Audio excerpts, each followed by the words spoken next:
Well, today is Father's Day, and since we just finished our series on Jonah last week, I thought I would preach a Father's Day message.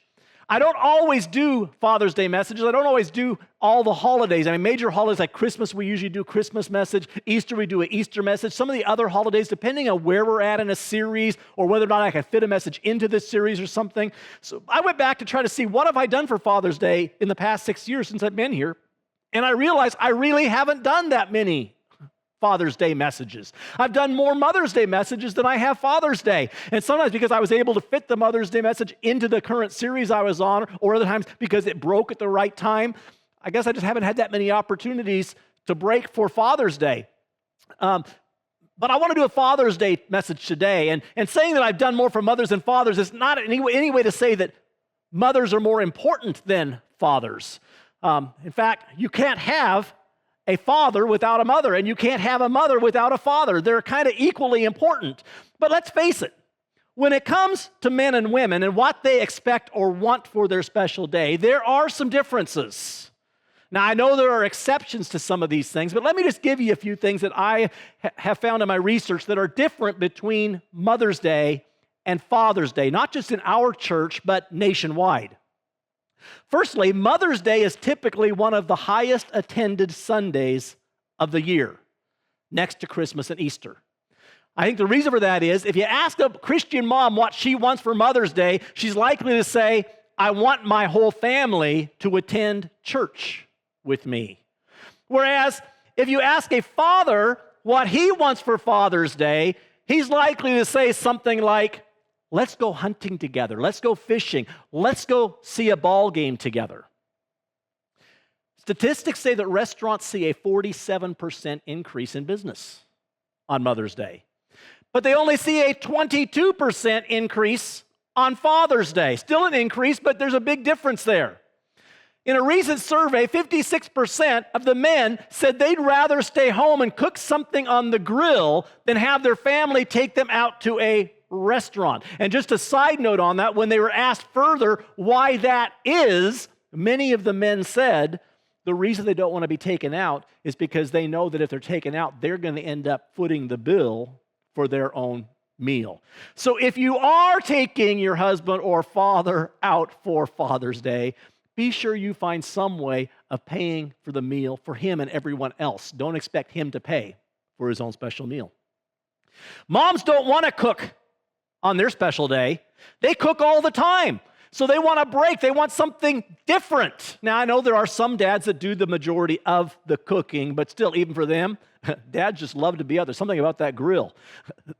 To cook something on the grill is a special occasion for them. Another thing that's different than 2 days is the amount of money that's spent on those special days. $25 billion is spent annually for Mother's Day gifts, whereas only $15 billion is spent on Father's Day. A group of children was asked what Father's Day was all about, and one small boy said, well, Father's Day is just like Mother's Day, only you don't spend as much on the gift.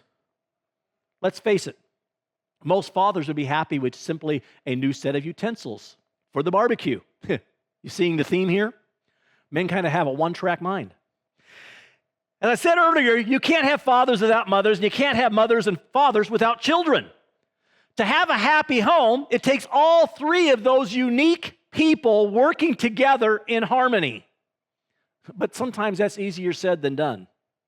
Have you ever noticed fathers, mothers, and children all seem to have their own unique language? One of them will say something, and the other two will say, huh? What did you say? Words or phrases may not always communicate what we're trying to communicate. So before I get into the message this morning, I found this, and I thought I'd just throw this out in kind of a humorous way of breaking the ice. And I am going to help you translate some of the things that you might hear your father or your husband say from time to time. When a man says, it would take too long to explain, what he's really saying is, I have no idea how it works. So don't keep bugging him for the answer. Go ask somebody else. When a man says, take a break, it's not really because he thinks you're working too hard. What it means is, I can't hear the game over whatever it is you're doing. When a man says, that's interesting, what he's really saying is, are you still talking? When a man says, can I help you with dinner? It's not really that he wants to help with dinner. What he's saying is, isn't it ready yet? When a man says, what he's really saying is absolutely nothing. That's just a conditioned response.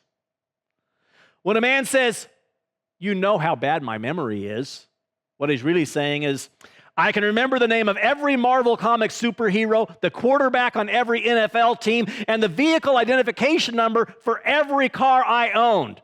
But I'm not good with dates, so please don't try to get me to remember your birthday or our anniversary. When a man says, oh, don't fuss, I just cut myself, it's no big deal. What he's really saying is, I may have severed a limb, I might bleed to death before I admit I'm hurt, so get over here and help me. When a man says, I can't find it, what he means is, it didn't fall into my outstretched hand, so I have no clue. When a man says, I heard you, what he's really saying is, I haven't got the foggiest clue what you just said. I'm hoping desperately that I can fake it well enough so that you will not spend the next 3 days yelling at me. When a man says, you look terrific, what he's really saying is, please don't try on one more outfit. It's getting late and I'm starving. When a man says, I'm not lost, I know exactly where we are, what he's really saying is, if I keep driving, I'll figure it out eventually. When a man says, I've got too much on my plate, I won't be able to go today, what he means is, shopping is not a sport. And no, I'm never going to think of it that way. When a man says, I don't remember saying that, what he means is, anything I may have said 6 months ago is inadmissible in an argument because all of my comments expire after 7 days. And lastly, when a man says, that's not what I meant, what he's really saying is, if something I said can be determined in 2 ways, and one of those ways makes you angry or sad, I meant the other one. Psalms 127, verses 3-5 says, children are a heritage from the Lord, offspring a reward from him. Like arrows in the hand of a warrior are children born in one's youth. Blessed is the man whose quiver is full of them. They will not be put to shame when they contend with their opponents in court. It says, a man with many children is blessed. Believe it or not, most men do feel blessed to be husbands and fathers. They may not always show it, but they do feel blessed. And when they think about their children especially, they beam from ear to ear. But I want to back up a little bit and read the verse that starts this psalm. Psalms 127:1, before we read that about children being a heritage and a man being blessed by them, it says, unless the Lord builds the house, its builders labor in vain.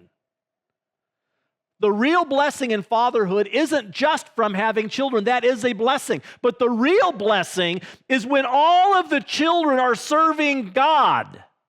But that takes work. Talks about a builder building a house, building a happy home, and raising godly children doesn't just happen by default. It takes intentional effort and investment. The only way for a home to be truly blessed is for God to be the center of the home. And God gave the responsibility of building or leading that home to the men. So men, when things in the home begin to fall apart, we need to look within ourselves. And we need to say, what could I have done better? Where have I dropped the ball? Now, I'm not saying it's always our fault. Sometimes, even if we do everything right, a child will walk away for a while. Even though the story of the prodigal son that we read in the Bible was not a true story, it was what we call a parable. I'm assuming that the father in the story was a perfect father because he represents Father God. And yet, although he did everything perfect, the son still walked away for a short time.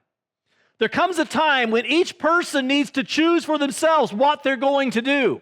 But as fathers, we have been given the responsibility of doing our best to raise our children in the faith and to make it easy for them to return if they do decide to stray for a while. Now, we know from reading the story that the father in the story of the prodigal son waited for his son to return. He didn't give up hope. He didn't just say, well, he's a lost cause. I guess he didn't listen to anything I said. I guess I'll forget about him. I also believe that part of the waiting process was praying. He prayed that all the investments that he had put into his son would pay off. He prayed that the son would come to his senses. And we read that at the end of the story. It says, when the son came to his senses. I believe that's something the father had been praying for. The father was not giving up. He said, I have put good things in, and I trust that these good things are going to come to fruition and that he will come to his senses. He will come back home. He never gave up hope. The scripture we just read about a little bit ago, Psalms 127, says, if we build the house without God, our labors will be in vain. The reverse of that is also true. If God is the center of our house, if we do build our house with God in the middle, then our labor will not be in vain. And that's why Proverbs chapter 22, verse 6 says, start children off in the way they should go, and even when they are old, they will not turn from it. Now, the story of the prodigal son shows us sometimes they will walk away. They will stray for a while. But it also shows the son came back because the right things had been planted in his heart as he was growing. I don't think it's coincidence that the children in Psalms 127, which we just read a little bit ago, are described as arrows in a man's quiver. Arrows, for the most part, go where they are aimed. There are a lot of factors that need to be taken into consideration, like wind speed, wind direction, that kind of stuff. I mean, a good archer can kind of judge that kind of stuff. Say, I've got to make this little bit of adjustment because the wind is blowing this direction or something. But for the most part, an arrow goes where it is aimed. If it's aimed at the target, it will hit the target. Unfortunately, we can't always predict all the storms that may come later in life for our children. We can't predict all the things that might try to throw them off course. But we do need to do our best to aim at the target. We can't just say, well, since I don't know what's going to happen to them, I don't know what kind of decisions they're going to make, I don't know what kind of friends they're going to have, I'll just let them figure it out and hope they get there.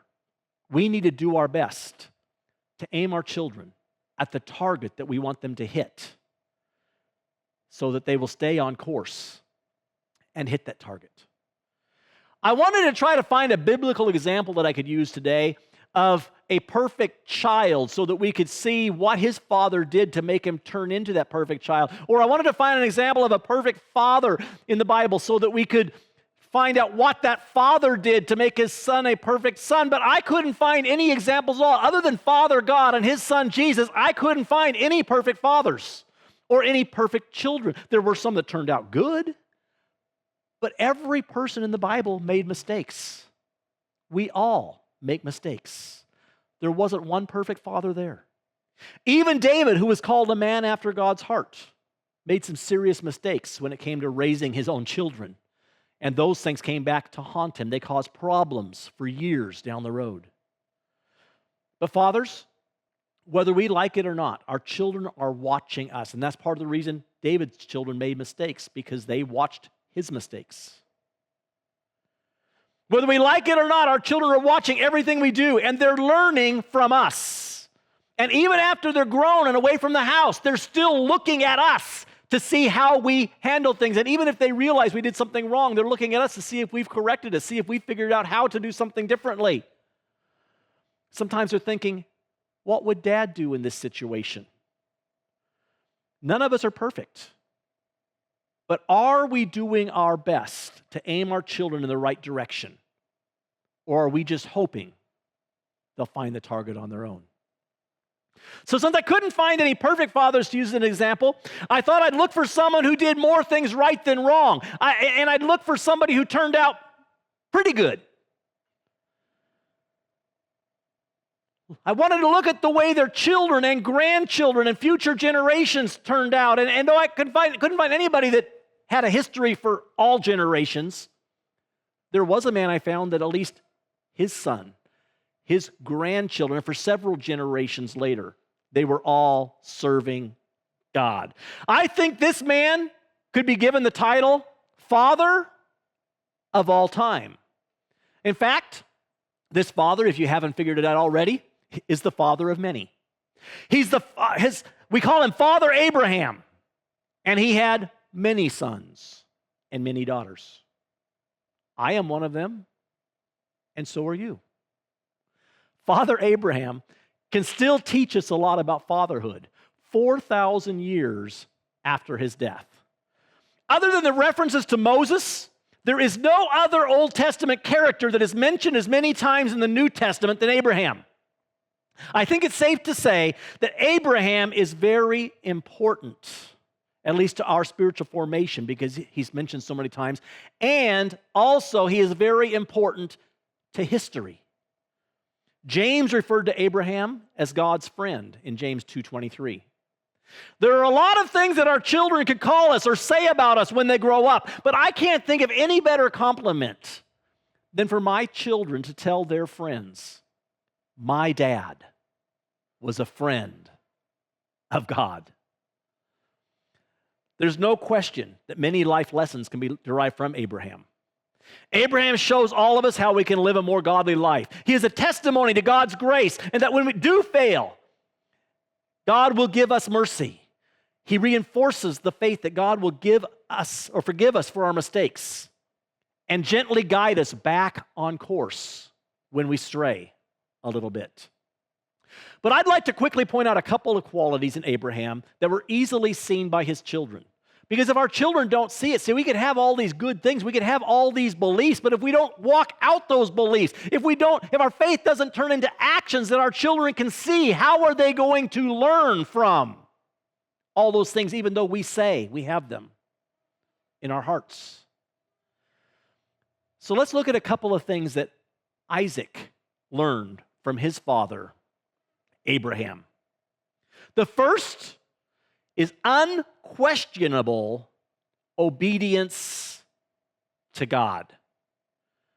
Abraham was faced with a number of challenges during his life, but he always listened to God, even when the reasoning behind God's request wasn't clear. There were some times that Abraham tried to help God out, like when he lied to the king of Egypt about Sarah being his wife and said, she's actually my sister. And when he got impatient and had a son with Hagar instead of waiting for God's timing. But as far as we know, Abraham never questioned or disobeyed a direct command from God. If God said, do this, he just did it. Even if those commands were difficult, even if he didn't completely understand them, if God said, do it, he did it. Like, for example, the most difficult decision he ever had to make was when God asked him to sacrifice his son Isaac on the altar. In Genesis chapter 22, verses 1 through 3, we read this. Sometime later, God tested Abraham. He said to him, Abraham, here I am, he replied. Then God said, take your son, your only son whom you love, Isaac, because by that time Ishmael had already left. Go to the region of Moriah. Sacrifice him there as a burnt offering on a mountain that I will show you. Early the next morning, Abraham got up and loaded his donkey. He took with him 2 of his servants and his son Isaac. Now notice, we don't read anything in there about Abraham questioning God, bargaining with God. We don't even read anything about him procrastinating. Okay, God said this, but I don't want to do it, so I'm going to wait a month. God spoke. God said, take your son Isaac, without arguing, without questioning, without procrastinating. It says, early the next morning, at the earliest possibility. Abraham said, I don't understand it, but God said do it. Let's go. We see the same thing at the beginning of Abraham's story. In Genesis 12, God tells Abraham to leave his father's house and go to a new place. The very next verse after God says, leave your father and go, it says this, so Abraham went as the Lord told him. Again, there was no negotiating, no questioning, no procrastinating. God simply said, go. Abraham didn't know where he was going. He just trusted God that what God said was true and that God was going to bless him if he obeyed, so he simply went. Hebrews 11:8 mentions Abraham's faith by saying, by faith, Abraham, when called to go to a place he would later receive as his inheritance, obeyed and went, even though he didn't know where he was going. Not many of us would be willing to leave what we have and go someplace else without checking it out first. We'd want to get online. I mean, he didn't have that luxury, but we'd get online, we'd check it all out, we'd get some books from the library, we'd ask around, we'd want to find out what this country is really like. Am I going to like the local cuisine? What kind of house can I have there? What's it going to cost to buy a house there? We're going to check everything out before we go. During Abraham's time, families were extremely close-knit. It was very odd for anyone to leave their family. They would usually just build another house or pitch another tent on their father's property. Families stayed together forever. It was unusual to go that far away. And yet Abraham said, I don't know where I'm going. Yes, I'm leaving my family. We'll probably never see them again. But God said, go. I will trust him and I will go. No question asked. And even though Isaac hadn't been there at that time, I'm sure Isaac had heard the story from his father about how he had left, or maybe from his mother about how they had left to go to this new land, how Abraham had been obedient. And Isaac coupled that with the experience that he had with his father being willing to take him and sacrifice him on the altar. And he learned to have complete obedience to God.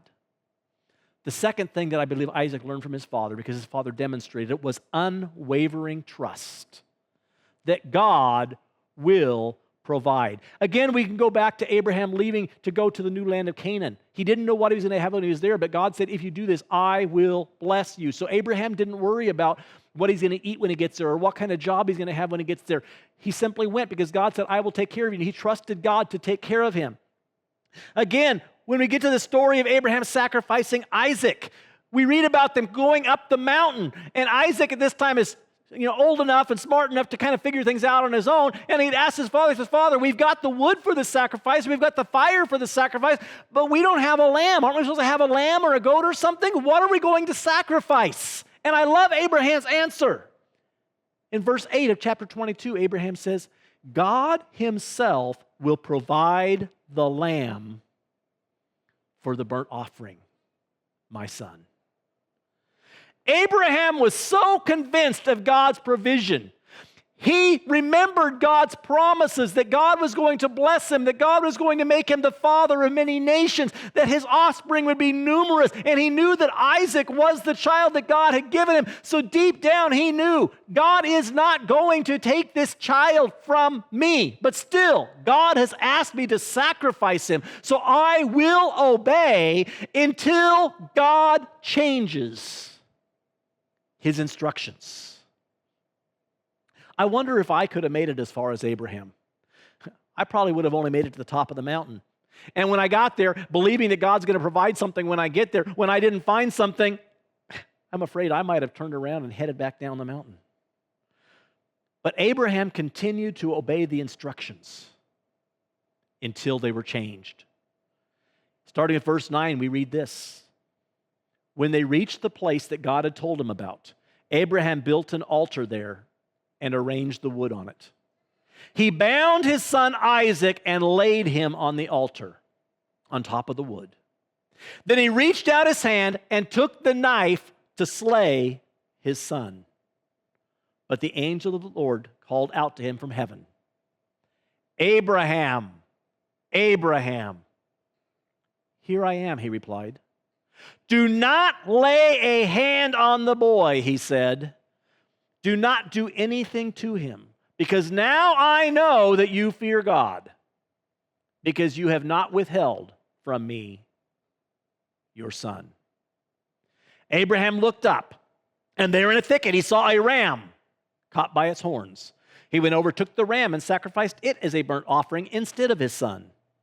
So Abraham called that place, the Lord will provide. And to this day it is said, on the mountain of the Lord it will be provided. The angel of the Lord called to Abraham from heaven a second time and said, I swear by myself, declares the Lord, that because you have done this and have not withheld your son, I will surely bless you and make your descendants as numerous as the stars in the sky and the sand on the seashore.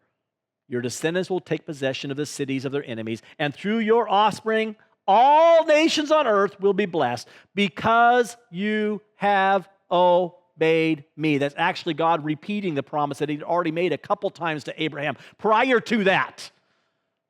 But it was because of Abraham's trust, because of his obedience, that those things actually came to pass. Now, I'm sure that experience on the mountaintop was etched forever in Isaac's mind. I mean, can you think of the trauma that would have caused a young boy like Isaac? But yet he also remembered the blessing that came out. He knew my father trusted God. My father was obedient to God. And look what's happened, because he got to continue to see the blessings that his father got because of that. And he said, this is what it means to follow God wholeheartedly. This is what it means to be completely obedient. This is what it means to trust completely. And he coupled that with the stories he heard of his father's previous experience before he was born, of leaving and coming to the land, not knowing where he's going, and simply trusting God. Our children need to see us being unquestionably obedient to God. And they need to see us unwavering in our trust that God will provide what we need when we need it. What would have happened? How would history be different if Abraham had not followed God, had not trusted God? But Abraham was fully confident, and he was obedient. Because of the example that Abraham set for Isaac. Isaac had a strong faith in God. And Isaac in return passed those things down to his son Jacob. And Jacob passed it down to his kids. And for several generations afterwards, the fathers led their families by telling the stories of previous generations and by letting the kids see their faith lived out in God. That's why God was able to introduce himself to Moses as the God of Abraham, Isaac, and Jacob, because they all followed in the footsteps of Abraham. Faith isn't hereditary. There is no faith gene. Faith is something that is learned. It can be learned individually by trial and error. We first trust God in the little things, and then our faith slowly grows from there. But if faith is demonstrated to a child while they're growing up, they will have a much stronger faith as an adult than if they had to learn it on their own. We can talk about faith all we want. We can encourage our children to have faith, but they're going to learn a lot more from our example than they will from our words. If we claim to have faith in God, but we don't walk out that faith in front of them, they're going to follow our example and not our instruction. Today, many people call themselves Christians. And they hope that because they call themselves Christians, and they hope that because they claim to believe in God, their children are going to grow up being Christians. Their children are going to grow up believing in God. But unfortunately, a lot of them, though they claim it with their mouths, they don't put their actions where their mouth is. They claim to trust God, but they worry anytime something happens. How am I going to survive this? How is this going to work out? Instead of just saying, I don't understand, but God's going to take care of it. They worry. They say, I've got faith, but their children see worry. They claim to honor God, yet they try to get by with just the bare minimum when it comes to following his commands. They say, okay, God said this. Okay, what's the least I can do to still kind of follow this command? Our children need to see complete obedience to God, even when we don't understand, or even when we don't like what he's telling us to do. The best way to raise children who are full of faith is to live a life of faith in front of them. Our children need to see our unquestioning obedience and our unwavering trust. Instead of wondering why God gives the instructions he gives or hasn't provided something, we need to demonstrate complete trust that he is in control. Abraham was willing to pass his faith down to his children because he didn't just preach it. He lived it. And as I was preparing this message, my mind went back a few years ago to a card that I received from somebody that I have kept. I've received a lot of cards that I've gotten rid of, and sorry, I know a lot of you have given me cards for Pastor's Appreciation and different things, and you know, I don't hold on to most of those, but every once in a while, one will touch my heart, and I keep it, and I've got some of your cards that I have kept because they've said more than just the generic, thank you for being our pastor.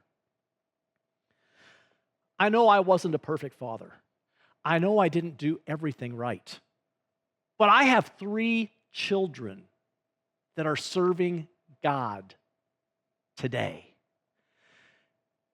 And 7 years ago, actually it's more than that, about 10 years ago now, we had just taken a position at Stone Church here in Yakima. And we had been through 2 years of kind of trials. I'd been basically 2 years without a position at a church, 2 years without really steady income.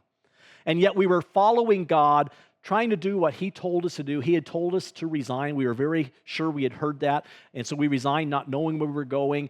Things didn't happen immediately. But God provided for us continually for 2 years. And we just kind of trusted him and didn't worry about our finances or what we're going to do. Just watched God kind of unfold things. And then I accepted a position at Stone Church. I started in September. And in October, it was Pastor's Appreciation Month, and the church asked people in the church to give cards or to make cards to the pastors. They even provided some tables with some markers and some stuff to make cards and said, instead of just going and buying a card, we want to encourage you to make a card for the pastors. And this is one of the cards that I received. I opened it up. It said, Pastor Jerry on the outside of it. And I opened the card, and I read the card, and this is what it said. Dad, first month on the job and already receiving thank you cards. Well, I'm really glad that we made the move to Yakima. Thank you for being a great godly example, not only at church, but at home as well. This church is lucky to have you. I love you, and it's signed, always, your daughter, Cassie. And I keep that card to remind me. And when I think about my kids, they didn't turn out the way they turned out by accident. It took effort on my part. It took effort on Mindy's part, instructing them all the way along. And it wasn't just taking them to church on Sunday. We tried to instruct them, as it says in Deuteronomy, right on their foreheads and on their hands, and instruct them when you're walking and when you're coming and when you're going. And we'd be in the car, we'd be having conversations in the car. We'd sit down and watch TV together. And we didn't protect our kids completely, but there were things that we didn't let them watch on TV. But, you can't, if you're going to completely protect your kids, you almost got to turn the TV off. So we'd be watching something and something would be said or something would be done, and we would either just turn it off right there at that time, or we'd wait until afterwards and we'd turn it off. We'd say, hey, let's talk about what we just saw. Was that right? The way those kids treated their parents, was that the way the Bible says we should treat our parents? The way those parents treated each other, was that right? Hey, that person told a lie there. What does the Bible say about telling lies? We used every opportunity we could find to be a teaching moment.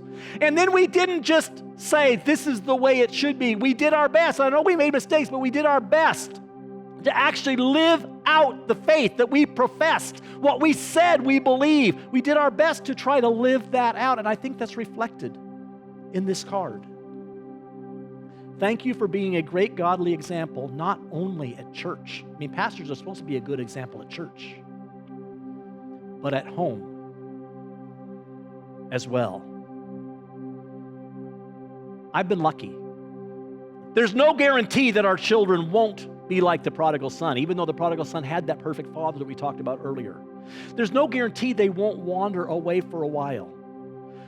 But if they've seen genuine faith and the results that that genuine faith brings in us, when they start going through those tough times, they're going to remember back and say, hey, my dad went through those tough times. But he kept his faith. He kept serving God. And because he kept serving God, God rewarded him. And I believe that that promise that if we raise them or train them in the way they should go, when they're old, they won't depart, means eventually they will come back. Now, a few of you here this morning might be saying, it's too late for me. I already messed up with my kids. I wish I would have heard this sermon when I first had my children. I could have done things differently. Let me just say, it's never too late to apologize and admit you made some mistakes. We need to let down our pride and admit to our kids, you know what? I know I wasn't a perfect father. In fact, I admit that. I wasn't a perfect father. I know I made some mistakes. In fact, I made a lot of mistakes. And I didn't do the things I should have done as a father. Will you forgive me? Your kids are still watching you.